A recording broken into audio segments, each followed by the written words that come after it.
సంగటికి ఒక గ్లాసు బియ్యం వేసుకున్నావు. ఒక గ్లాసు బియ్యం ఇది. ఈ గ్లాస్తో గ్లాసుడు బియ్యం వేసాను.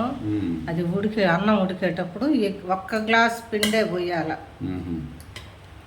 గ్లాస్ పిండి పోసి అది ఉడకాలి. ఇంకా ఇప్పుడు దాన్ని అట్టే వదిలేయాల. సిమ్ మీద ఉడకాల. ఉడికిన తర్వాత కలిపెట్టేటప్పుడు చూపిస్తా. విడిపోయింది.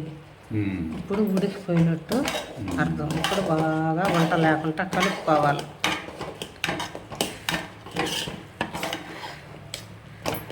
ఉడికిపోయింది, రెండుగా ఇడిపోయింది. బాగా కలుపుకోవాలా.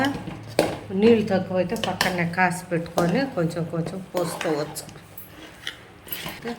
అది వంట గట్టిన కాదు ఇట్ట అనుకుంటా కలుపుకొని పోతాం.